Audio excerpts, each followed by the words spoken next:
Hi, folks. Steven here. So, this is another one of our discussions of the side game Pokemon music.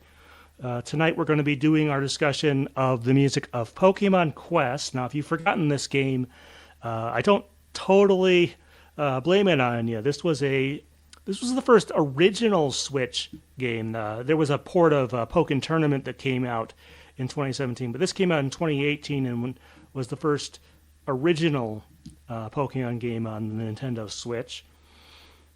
It's got an interesting history because a few years after the Western release, it was brought into China. We'll talk about that more in our game discussion, which is a bit different, to say the least. And it's got some interesting ties. It's also got some similarities to a recently released mainline Pokemon game that came out last month. So that'll be an interesting point of comparison. And we have some things to talk about there.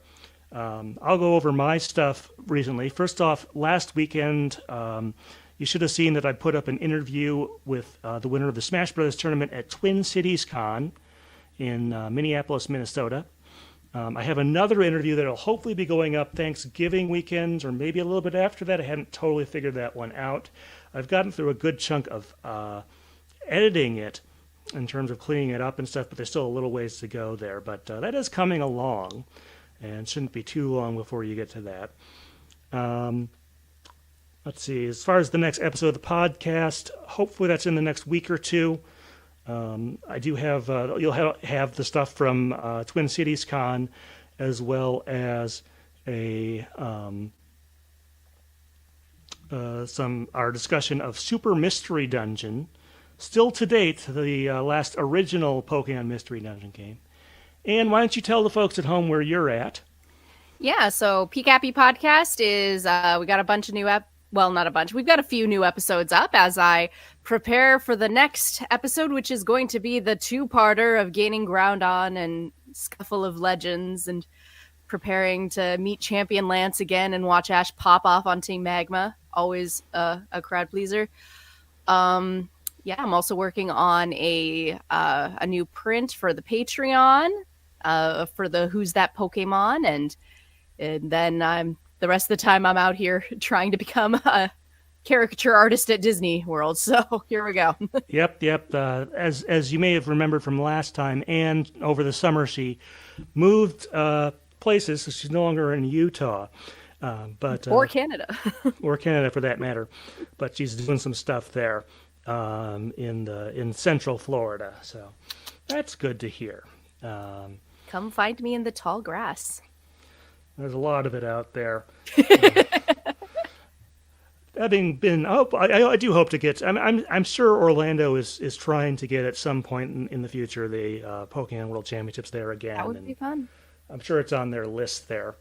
In the meantime, I do have some stuff coming up next year myself as well. Some places I hope to be at, including some places I hope to do some panels. But tonight we are talking about Pokemon Quest, music, and then a little bit of the game discussion. Like I said, if you forgot this one existed, not the worst thing in the world. But I'm going to get this all booted up here as soon as my recorder finishes booting.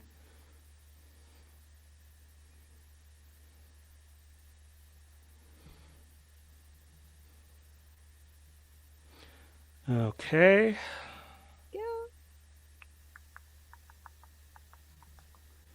All right, leave a little bit of a pause, and I will do our introduction, folks. Hi, folks. Steven here. I'm on the phone with Anne from Pikapi Podcast. And in our ongoing series of Pokemon side game music discussions, we've reached the first Switch game that started on the Switch. Let me try that again. And in our ongoing series of Pokemon side game music discussions, we've reached Pokemon Quest, a Nintendo Switch and mobile game, which has a bit of an interesting overseas history that we'll talk about more in our game discussion. But basically, this was the first original Pokemon game for the Switch. There was a port of Pokken Tournament that came out during the Switch's first year that had some extra content and stuff. But this is the first original game. Let's let's see. Onto my notes. I should have brought that. I mean, timing is what it is, but it feels like the least impactful first release for the Switch from the Pokemon. I suppose, yeah. But in any case, it released on the Switch at the end of May 2018. And then a little over a month later or thereabouts, it came to iOS and Android. I have to assume that is some sort of period of exclusivity, shorter than, say, with Pokemon Shuffle, which took a much longer time there. Let's see. When this came out, I mean, it wasn't maybe the hugest deal, but it was kind of neat to finally see an original Pokemon game, even though it was relatively small, free to start, stuff like that. I did pick this up when it came out, and I don't think you had a Switch at this point, so I guess you probably didn't pick it up, at least not that version. What was your kind of history with this? Yeah, so I didn't pick it up at all, and I hadn't heard, like, I'd seen a couple, like, not ads for it, but, like, some screenshots from it, but, like, I really did not hear much about this game, good or bad at all, so it was really recently that I picked it up, because it's, you know, a little free to start, and gave it a whirl. But yeah, like, it flew under the radar really easily. Yeah, so in here in the West, and in actually most countries, you can still pick it up either for the Switch off the eShop, or you can presumably get it on mobile. I never actually played the mobile version because I didn't really see much of a point there to play through it again. Not that it was awful or anything, but we'll talk more about why this maybe didn't resonate outside of one particular place. Why this didn't resonate that hard there. But in any case, this game was developed by Game Freak themselves. I don't know exactly which team would have done it. I don't know if this is something they planned to put into, say, a Switch mainline Pokemon game, and it ended up just being released on its own, or what there. But it was developed by Game Freak. As far as the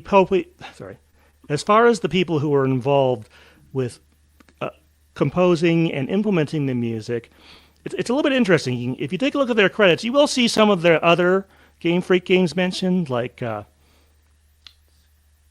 Little Town Hero is in there. Giga Wrecker, I think, is also in that list there. So you'll see some familiar game names there. But it seems like they're attributed under this organization called Super Sweep. Anne, can you tell us anything about that? It's kind of just a smaller independent company. It kind of depends on which of the two we're talking about, because Teruo Taniguchi, like, he's got credits on Legends Arceus, Scarlet and Violet, ZA, like Black 2 and White 2.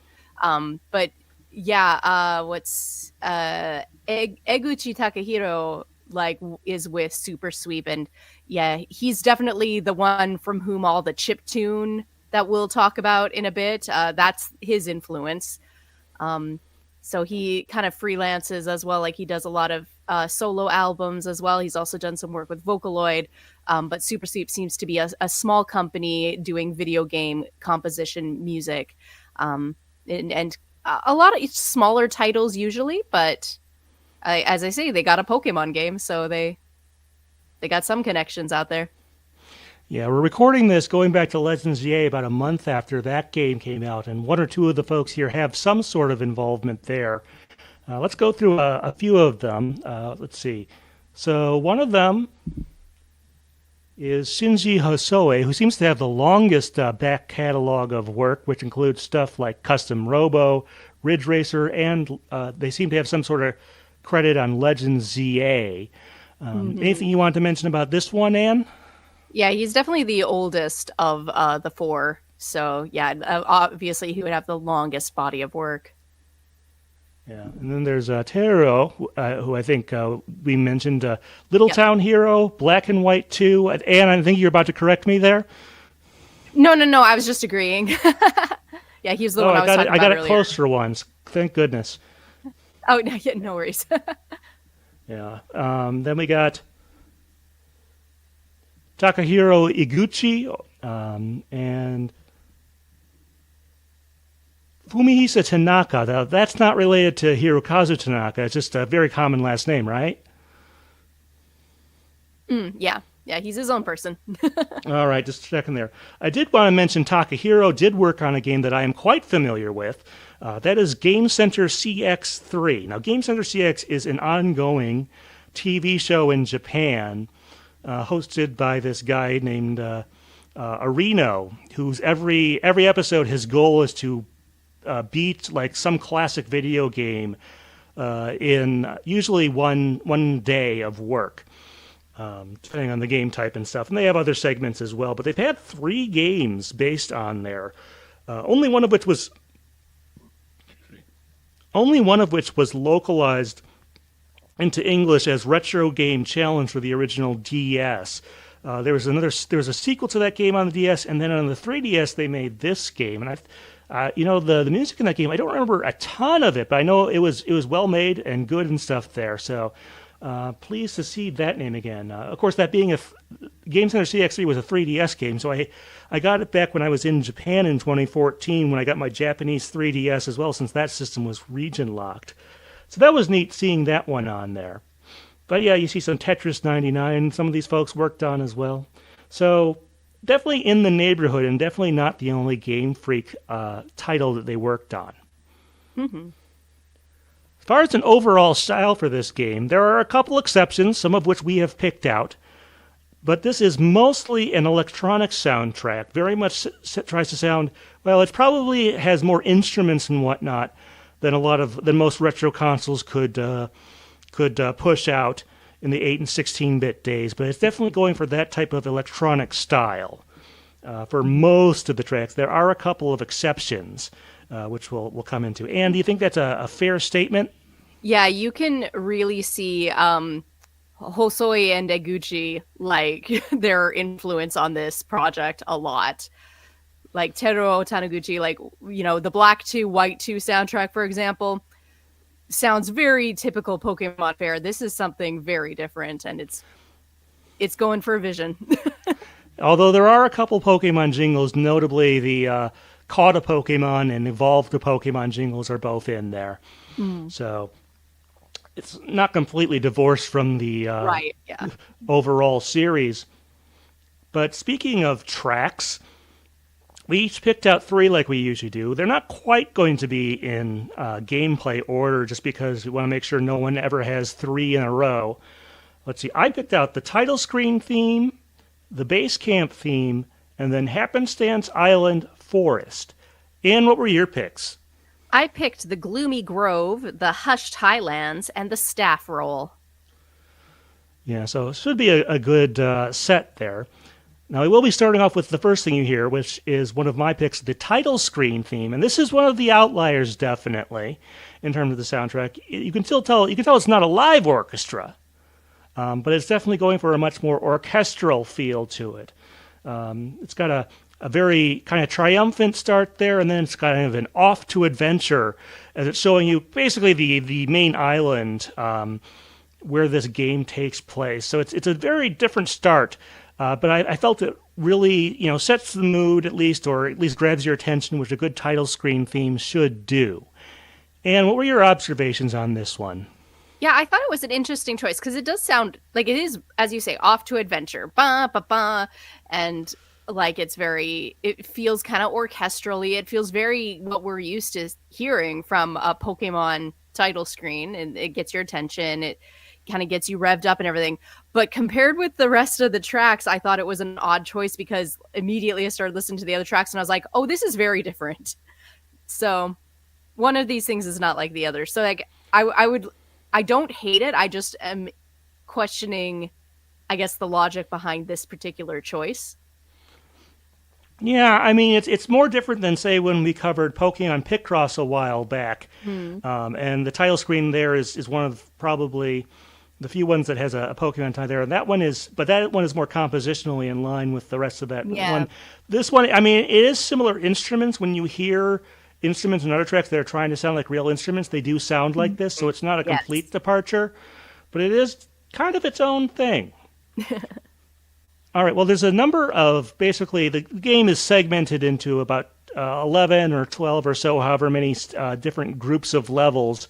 And the second world is called Gloomy Grove. As far as how official these titles are, there's no sound test in the game, but given that most of them are named after specific screens or game areas or stuff, you can take these titles as fairly official. But Anne, you picked out Gloomy Grove, which, like I said, is the second world in the game. I have some things about this, but I'll let you get the first word in. Yeah, so I picked this one just because it's very heavy on the bass, but it still maintains a very retro chiptune style. And while it's got a subdued vibe to it, I don't know if I would call it gloomy. Like it's definitely got some weight to it, but like there's a lot of really super low notes, but there's like almost a sound like Mario going through a tube chiptune at some point, and like that synth lead that comes in at a section of it is like just bouncy enough that it doesn't give me the vibe of gloomy so much as just purposeful or weighty. But I thought it was interesting because again, it plays with the lower register of all the synth instruments really well. Yeah, it's got some synth strings. I put down it has a mysterious vibe to it. Good. Now, there is actually another underground track that we're not going to talk about today. So maybe this was an alternative for that and they ended up using it there or something like that. That's entirely possible. But I thought it worked pretty well for that, giving, like I said, you don't know what's going to come out after you next vibe, I think is what they were going for, even though this is a relatively early part. Anything else you wanted to kind of share on this one? No, I think that covers it. All right. Well, my second pick is Base Camp. Not sure if that's totally the exact name of it, but in any case, so when you first enter the game, after you go through some tutorial stuff, things like that, you get to go to this place that has, it has at least one cooking fire area, and a bunch of other stuff where your Pokemon that you have gather. And eventually you can get decorations and stuff like that that goes in there. But the main purpose of this area is that you cook meals and you get new Pokemon there. And it's, like I said, it's called the Base Camp. And I felt it had kind of a percolating quality. And I think the music, I kind of consider this actually to be sort of the main theme of the game. The da-da-da, which I think is the sort of main motif in this particular one there. Because it's kind of a mixture of stuff, it's kind of an interesting take. Anne, what struck you about this one?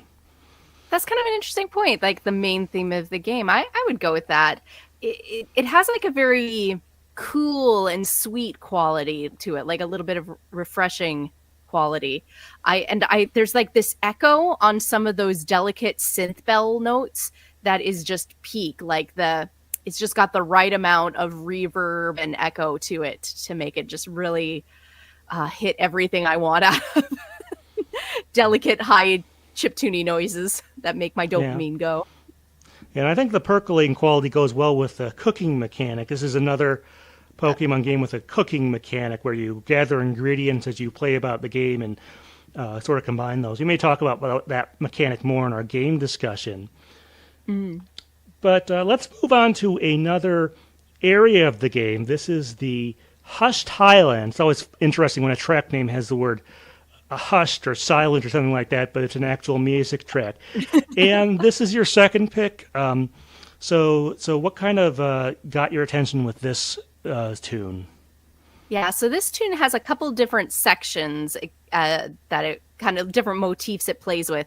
And as you say, kind of an interesting title because for Hushed Highlands, it's so busy. But the flurry of notes at the beginning feels kind of like wind, so I kind of get what they're going for. Later, like this jazzy synth piano comes in, and then this like harsh synth lead saw comes in. So it plays a lot with the different sections with different types of sound that all do fit the idea of like standing in the tall grass in the highlands and the wind is going through and maybe there's not a lot of people or Pokemon that you can see and like just feeling the air move around you or something like it. I get what they're going for here. It just struck me as very interesting. Yeah, I mean, there's a lot. I don't want to say this was once too busy because I don't think it is. But there are a lot of different, I guess you could say, aspects to it. And I'm not sure how much else I can say to that. Didn't stick me as much as your other pick, The Gloomy Grove, but not a bad track by any stretch of the imagination. Anything else you want to put out there for this one? Yeah, I mostly picked it for that contrast that you were talking about with the title, which is like, again, I see their vision. It just, when you hear the word hushed Highlands, this is not what I expected, but I also see how we got here. Like, I see the thought line. All right, well, let's go on to your third pick, Anne. This is the staff roll or credits theme. So after you get through the main story, I think there's like 10 main things and then a final boss, and then you get to have this one here. I have some thoughts about this one structurally, but I'll let you go ahead and get started here. Yeah, so like as a credit song, this is the one that feels most like a song, like it's fully layered. It's got warm, full chords, some guitar quality going on. It just is it feels like a song without lyrics. And I, compared to some of the others, which like work a lot off of like little motifs and repeating sections and the like this just kind of hit differently because it felt like a true song.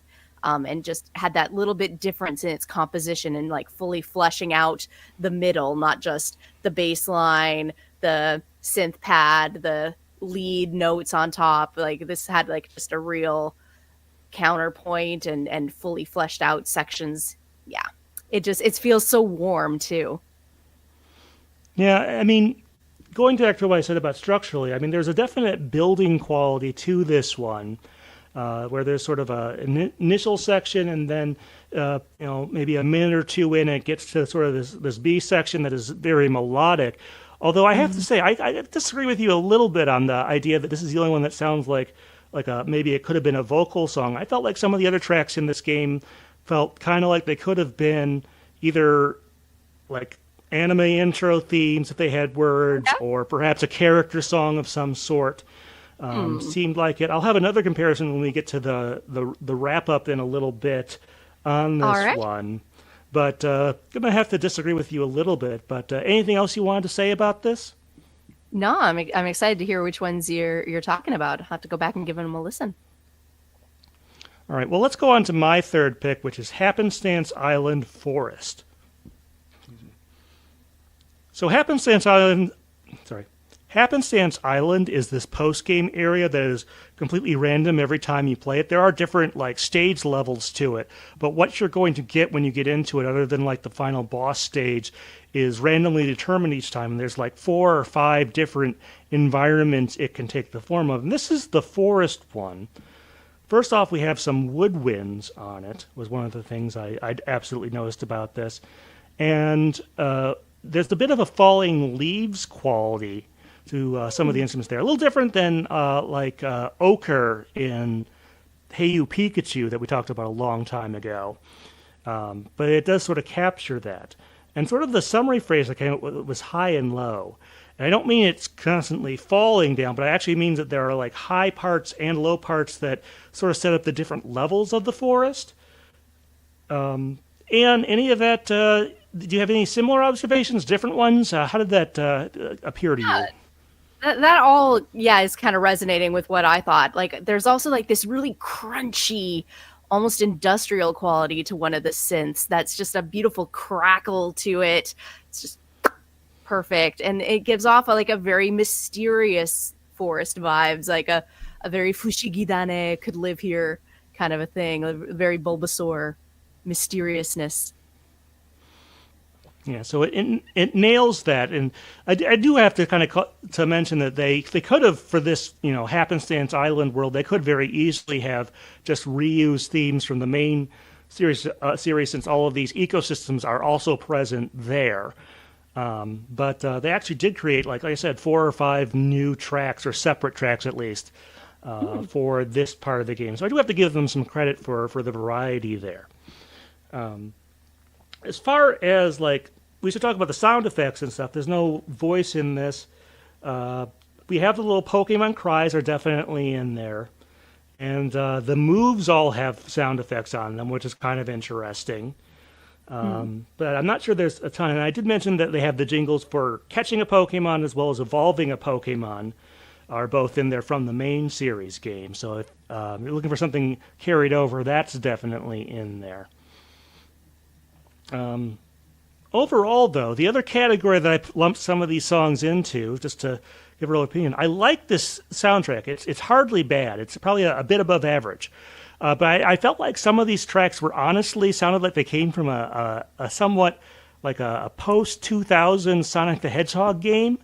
Or perhaps Sonic CD, and that's not an insult necessarily, but I did look through the credits for some of these folks on this one. One of them did work on one of the Olympics, Mario and Sonic Olympic Games titles, but none of the major ones. But I did get that kind of feel there, and maybe that's kind of interesting, and just because it means the music is at least somewhat fast, given that this is not necessarily the fastest game out there, although it is in some ways faster than other games in the Pokemon series. We'll talk about that a bit later, but I don't know. What were your overall thoughts on the soundtrack here, Anne? Yeah, it was a little surprising, but just because it's just something very different. But I do think it works with the kind of pixelated Minecraft-y quality of the character design and the world design, like having this very retro style chiptune soundtrack seems to fit it very well. So I really like this sound just to listen to. So it won me over on that end too. Yeah, at no point playing through this game or really listening to the soundtrack was I too overwhelmed by some of it. So although it does have a certain conformity like we've seen in Pokemon Conquest, in fact, one of the tracks here sounds like it could have been from that. Like, again, not necessarily an insult or anything, but I just kind of wanted to mention. But if you had any thoughts, thought we missed a track, or had some other ideas of your own, you can always give us a comment. If you're watching one of these, you can give a comment on one of our videos. You can drop us an email, pokepress@gmail.com, or you can go to Pokepress on Blue Sky. Now, here normally is where we would have our feedback section, and not that I didn't get any feedback, but I don't think I had a ton that was going to merit a full discussion. Not that I don't appreciate it. I absolutely appreciate all the feedback you give me, and the ideas are. Even if it doesn't, prompt a discussion between me and Ann, feel free to give it.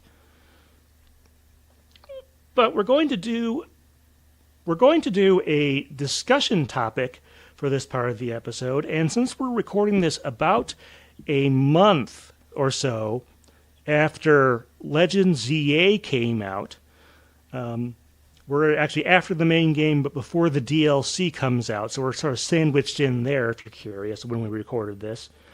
But I want to talk about the topic of tie-in songs, because of course back in 2022 when Scarlet and Violet came out, they had that tie-in song by Ed Sheeran, which not only had a music video, Celestial, but it also was the end credits scene of the game. And although there is a tie-in song for Legends GA, it's called Pretty Please. I don't remember the name of the group, but it is a Korean girl group. Heart, I believe.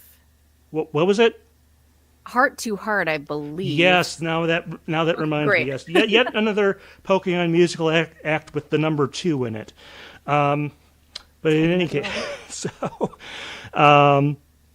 they did a tie-in with a music video and stuff, and it encapsulates a little bit. There's a lot of Pokemon props and stuff like that in the music video, and there's a bit of a day-night cycle, which has been in a lot of games, but it has some extra importance in this one.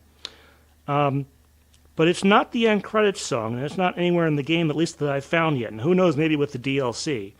They use Kiseki, an instrumental version of that from X and Y. They reuse that here, which makes thematic sense for sure.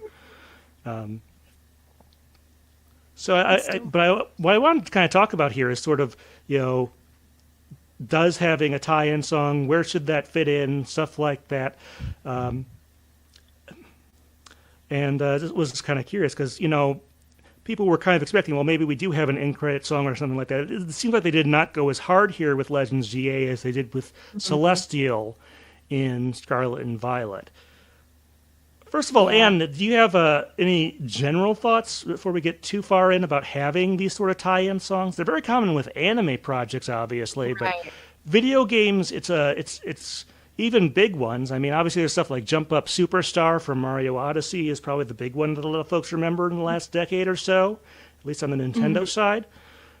But what are sort of your general thoughts there? Well, like with anything creative, it depends on the story you're trying to tell. Like anyone who's played Kingdom Hearts knows that like we we ride hard for those theme songs and where they're placed and what they're telling us and any remixes of them, and like it means something. And same with like it's not that I don't think Celestial was well used so much as it like the song itself is gorgeous and it's beautiful. It fits that game well, but like it's an ending credit song and it doesn't thing. Whereas Kiseki at the end of XY, I felt was like used a little better to tell a story with that song. Um, and in that case, using Kiseki or Pretty Please makes perfect sense to me. So like having a tie-in song, I think works really well if you are trying to tell something about your story with that song. Like say World Ends With You, that tie-in song, Aces, that ending credit song, it like will bring you to tears because of the emotional journey you just went on. Um, I feel the same about XY and Kiseki. And that song like has a lot to do with a lot of the themes that are present in that game and a lot of the NPCs you talk to and everything. So I don't think you can judge whether we should have it or not on like a blanket statement. I really think it depends on, does this game have something to say, and can we say that with a tie-in song, and if so, where's the best place to use it to get that message across?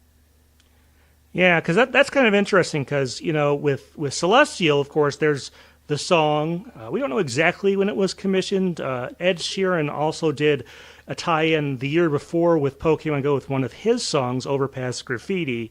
So that may have been a package deal and whatnot. Mm-hmm. We're not sure. It was Celestial, by the way, was co-written, in case you didn't know, by Steve Mack, who has a couple other Pokemon credits. If you look at the 2000 liner notes. But in any case, we don't know exactly what they were given to work from there as far as plot details and stuff like that. Because it would have But killed for Arceus, like Legends Arceus. That would have been the perfect song for Celestial. Like, oh man, well, on the flip side, and you do have Teen Star in, you do. and you also have the Stellar type in the DLC.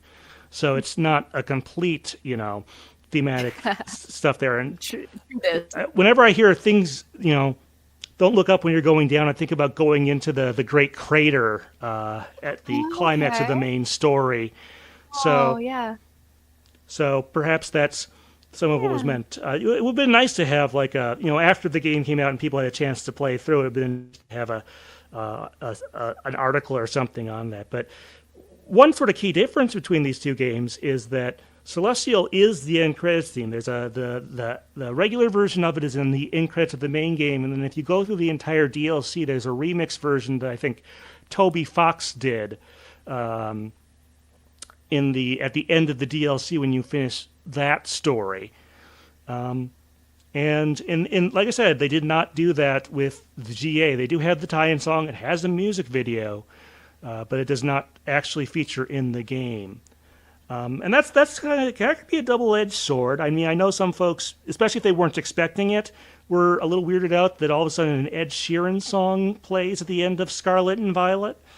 So having Kiseki, well, it might be kind of the obvious choice, isn't certainly not the most surprising, good or bad. I don't know, Anne, what are your thoughts on that? yeah. Like, so I really do like Pretty Please, and there's watching, but I think what I like about it in terms of Legend ZA is the music video and kind of the girls all hanging out with their friends and like those quiet moments that kind of reflect all the scenes where you're in the hotel with your friends and you're eating that mountain of curry, or you're just Curry chilling in the waiting croissants. room. Yeah, yeah. Or, just hanging out with Az, or like just explore.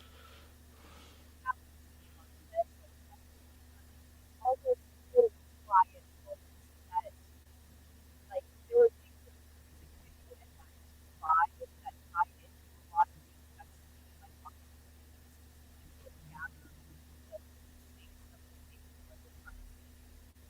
Hear themselves don't reflect that as strong in my content. That's like, it's not like there's no guy at all, but like it's just a lot fluffier. Okay. Oh, there Whereas you are. You, the you lyrics, went you went really weird and artifactory and soft for about 30 seconds there. Mike, can you repeat your response there? yeah, yeah. So I was saying that I really like Pretty Please, but a lot of what I like about it is the music video, not the lyrics themselves or even the music of the song.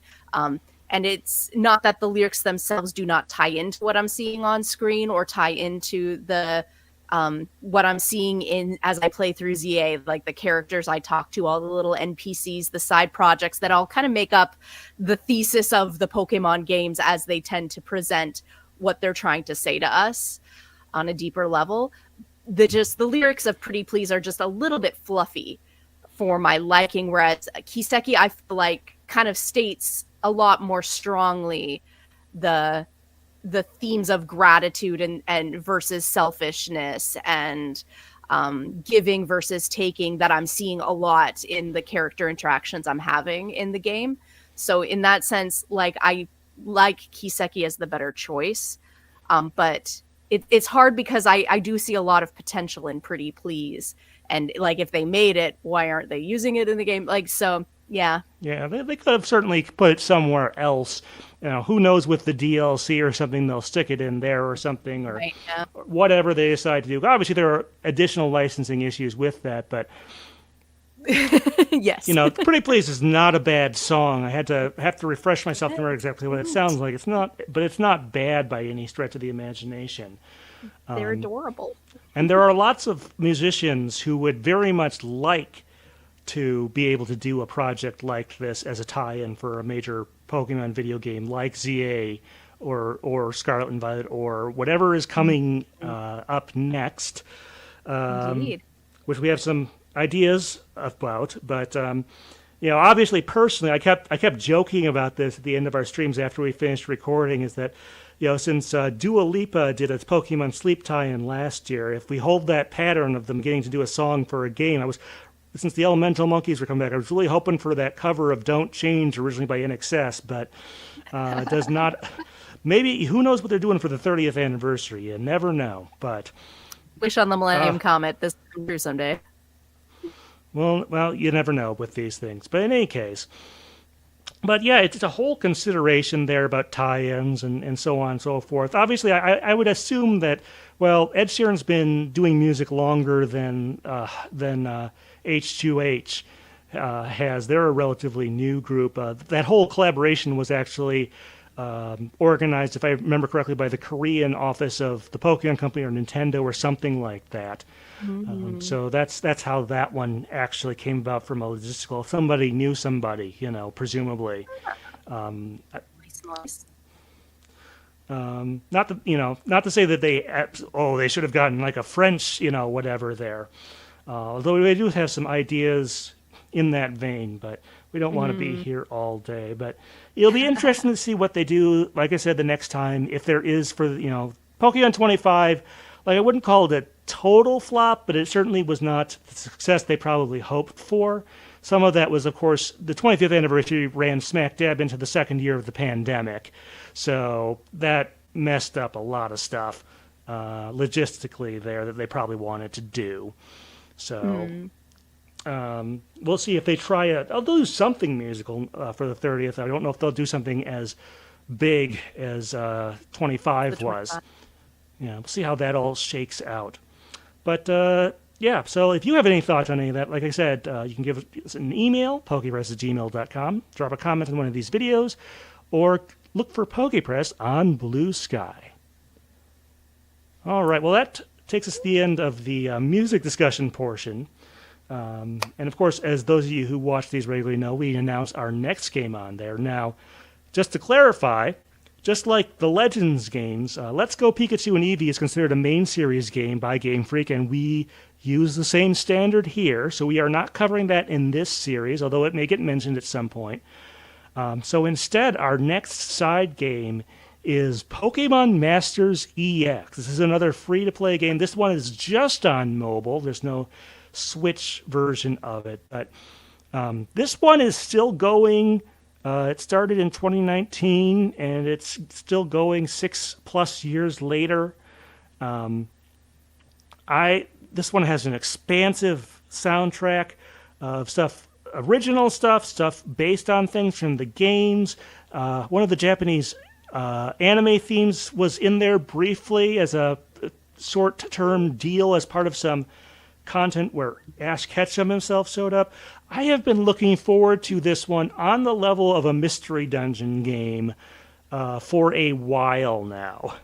Now, Anne, I know you don't have as much experience with this. This is sort of the one that's more based. There are Pokemon in this. You use them to do the battlings, but it's more based on the human characters within the franchise. Yes. Which kind of makes me wish it had launched like 6 months earlier so they could have tied into the Detective Pikachu movie, but that would have been interesting. But they really have done some neat stuff. We're going to have a real hard time choosing our tracks for this because there are so many of them, and there are a lot of really great ones, some great production values as well. The one warning I'll give you, for those of you at home, and I already warned Anne about this before we started the show here, you're going to have to download a lot of data when you install this, several gigabytes, based on whatever is current and some of the base data in there.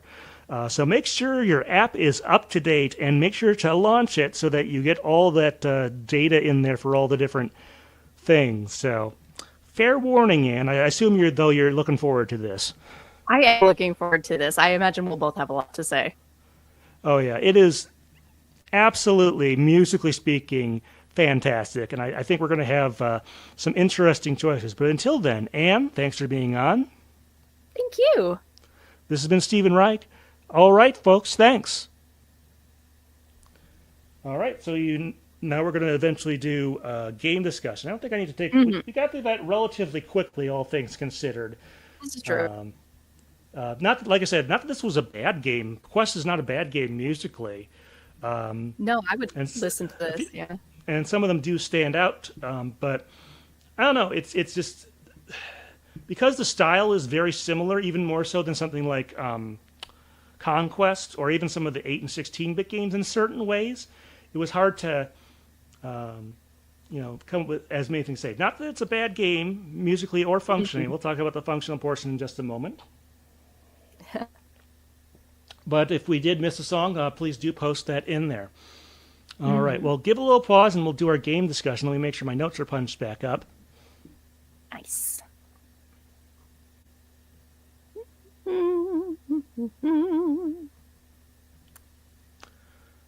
All right, so leave a little pause and then I'll go in there.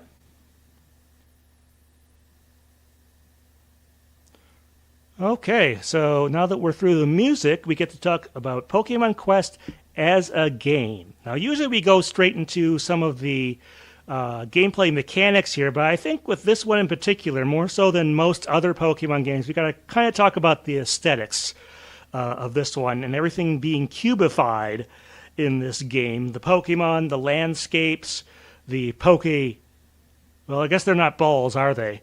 No. But they went for a very specific art style with this one. And so, I don't know, it definitely looks cute. They haven't really revisited it since. I don't really know exactly why they chose this particular one, if that made certain other aspects of it easier or stuff like that. But, Anne, what were your sort of thoughts on the cubicness of the art style here? Duplo? Yeah, the Minecrafty Duplo-ness of it all. I don't love it. I don't hate it. Like, if that's what they want to do, that's what they're gonna do. And it's like, as long as the game is interesting. But it's like, it just wouldn't have been my choice. But So yeah, as far as art style goes, like this is not something that would like I see it on the shelf and be like, ooh, I love this style. I must buy this and check it out. You know, that kind of feeling. Yeah. So there's It, that. it works for the game. I don't know if that Yes. made any animations easier or stuff, or if it was just a choice they Rendering made easier, you know? to do that there. Um, but I did kind of want to mention that as sort of just an interesting thing because everything is rectangular prism shaped pretty much. Even there's this like vehicle thing and there's other stuff like that. So it's yeah, it was a choice. Not necessarily a bad one, not necessarily a good one, but it's kind of there. But sort of the main functional aspect of this is that when ever you do a level, you have a team of up to 3 Pokemon, and you gain more of them as time goes on. We'll probably talk more about some of that. But basically, you have up to 3 Pokemon, and they have all these slots on them. They'll have 1 or 2 moves, and those can have move slots for move tiles that do various things to those moves. And then they have up to 9 slots for either attack power, defense power, stuff like that. I don't know, Anne. What do you think of the team building aspect? Again, I don't hate it, but I did not get anything out of this team building that I didn't get from other Pokemon games. Like, not to say that it wasn't different, it's just like it didn't do anything for me that I couldn't have gotten from playing just the main series game, which is why I never like. And I also feel that way about a lot of things in this game. Is like the team building was interesting, and like there is a challenge there, but it's like it's so interesting and challenging and different that I couldn't just pick up a different Pokemon game. Yeah, I mean, No. structurally it is a bit different with all the different tiles and the ways Yes. your teammates can interact with each other. Because potentially Yeah, for some of the Power moves, Stones, things like you can that, put in a yeah. Power Stone that makes it so that like stat boosts go across your whole team and stuff like Yeah. that. So you can get some stuff that way. As far as the actual gameplay, now the way that works is that when you pick a stage, your Pokemon will go into the stage. And then they'll wander on their own. They'll locomote themselves. You don't really have to point them too much of anywhere. And you can choose when they use all their moves yourself, or you can put it on automatic.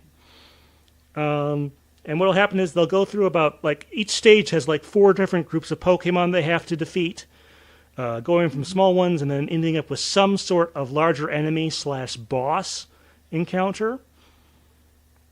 And type advantages. And then what's interesting, we're recording this about a month or so after ZA came out. The moves have a cooldown timer on them, although it's Yes. shared between, if they have 2 moves, it's shared between both of them.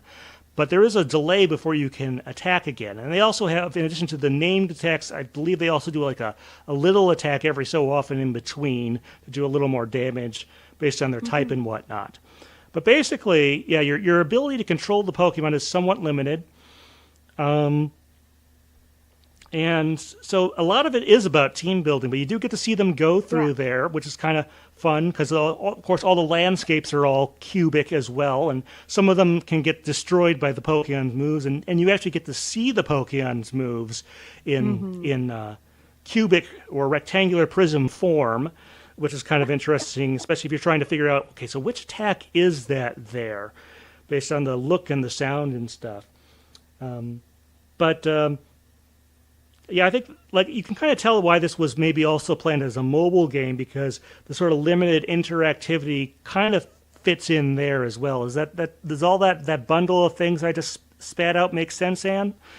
Yeah, and like you brought up Legends EA, I actually was thinking of Scarlet and Violet because like the Pokemon's able to be a little bit independent kind of reminds me of like when you're raiding the star bases and you kind of just have your Pokemon out and it's kind of just running around and attacking on its own. And like I do think that is a very interesting mechanic that I would love to see them explore a little further to have your Pokemon a little more autonomous in certain situations.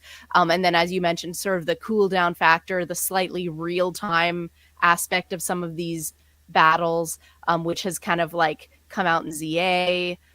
Like there's a lot of potential in this game that ultimately I think was scrapped for parts and used to better effect elsewhere. But like there is a lot of really good ideas in this game. Yeah, some interesting stuff, especially considering this was developed directly by Game Freak. So these may have been some ideas they wanted to try out that came to Yeah. full fruition a few years later in the main series. We do see that sometimes where stuff from side games will have something similar that pops up in the main series. So, yeah, definitely a thing And it's there. the mark of good creativity in a company that like you try something, maybe it works, maybe it doesn't, but like you see what is working and you pull it out and you refine it and you try new ideas, blend them with other ideas. Like so I like to see that. All right. Okay, and then let's talk a little bit about the challenge level. Now, in some cases, it can feel a little bit, I don't know if helpless is the right word. Let's say it again while I'm not scratching my head. But let's talk a little bit about the difficulty curve or thereabouts in this game, because you don't necessarily have the most agency in this one. Since I mean, you can let the Pokemon go fully on their own, but even the most you get to do, you don't get to actually choose where they go and stuff like that beyond. There's like a dodge or evade or scatter. Scatter is what it's called. Mechanic button that you can click when you're not in automatic mode to avoid certain things, like with Pokemon self-destruct or something like that. But you can use that. But you don't have that much direct control over where they go or what they do. So when you lose, yes, it could be because you didn't build the team terribly well, but it could also feel very much out of your control. I know you played this at least a little bit, Anne. What were some of your observations there?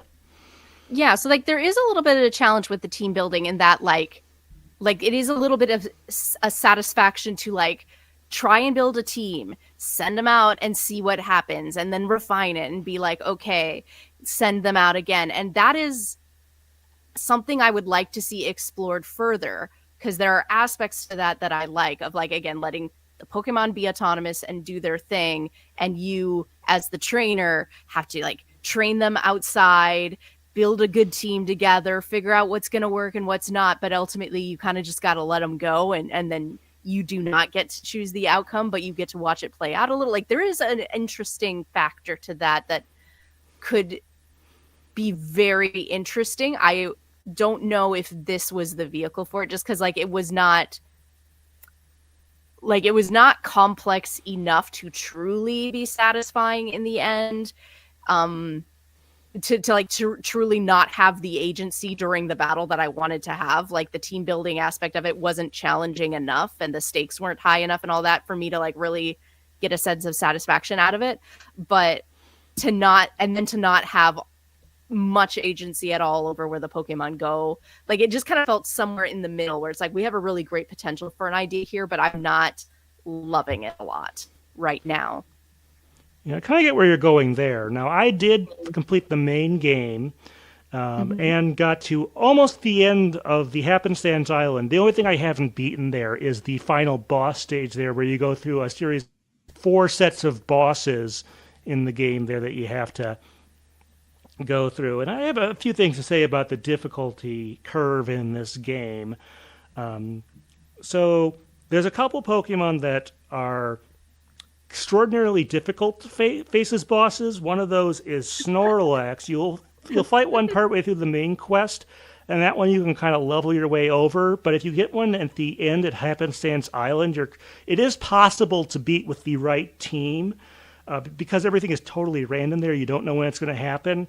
And the problem is it just keeps resting and resting and resting, and it can even heal off some of the damage you've done while it is asleep. So it's really broken because there's no PP and stuff. And I had a little problem with that boss being broken at the end of the game. If you get it in those Happenstance Island areas. Another one that is surprisingly difficult is Farfetch'd, the well-known Uber of Gen 1. Has some very powerful moves it can use potentially when it shows up. And oddly, one of the easier ones tends to be actually the legendary birds are not that difficult. When you get to those later in the game, they tend to actually be something of a pushover, at least with the teams that I've had to work with. So not sure what the deal is there. But I said Gen 1 there, and if you have the Western version, which you can still get, you can. It's limited to the first 151 Pokemon, including Mew is in this game. But when this game was brought to mainland China a couple years later, the company that did the localization and publishing there, I forget the name of them, decided to also massively expand the game there. They added lots of new features, like I think there's PvP I heard, there's Pokemon from later generations, there's events and stuff, and that, well, it was going up until earlier in 2025 when they finally shut that down. So I guess maybe now we have it better then again? I don't know. But they massively expanded that for the Chinese market for whatever reason. They got a second swing at it, I guess, and decided to do that. And none of that stuff was brought out to the West or Japan or Europe or anything like that. I don't know. I would have potentially liked to have more. It sounds like, Anne, maybe you had you wouldn't have been as interested. How do you feel about all that? Really? Yeah, not. Yeah, I don't know that I would have been super interested in it. Like, again, there's potential here, but yeah, like I would almost be more interested if they did like a sequel to this game, or if they took more elements of this game and put them into another game. But that is also, I'm usually not in a Pokemon game for the mechanics. I'm here for the plot and the characters. So, like, package this with something like a mystery dungeon level plot, and you have me hooked, Well, I mean, it was referenced elsewhere in the franchise. There was apparently some merch that came with this, and you could buy some downloadable content so you could cook more and do more in the game. No new Pokemon really that way, but you could do more if you spent some money on it. There was, let's see, a reference to it, I think, in the DLC of Sword and Shield, Mustard or whatever, or Honey, or one of those two folks has some sort of reference to it, so they hadn't totally forgotten about it by that point. Okay. And I guess there was an animated short that came out within the last couple of years that may have been more to tie in with the Chinese side of it.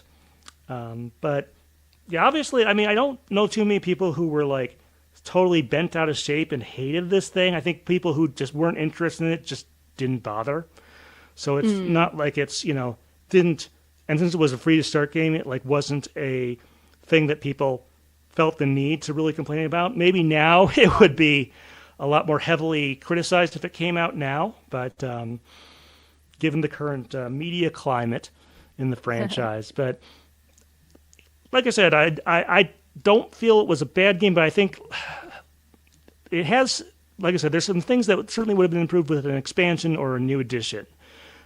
So that's most of what I have to say about it. Yeah, and if the only thing that is that they kind of cannibalize all the really good ideas that are in this game for like different ways of doing things, different ways of interacting with Pokemon battles, and just it eventually just slowly finds its way into other games, like again, like it did for XY, like it did for Scarlet and Violet. If these ideas, these really good ideas, just continue to evolve into different games, that's fine too. I'm okay with that. Yeah, it certainly seems like a worthwhile experiment, even if it was never that popular. So. Mm-hmm.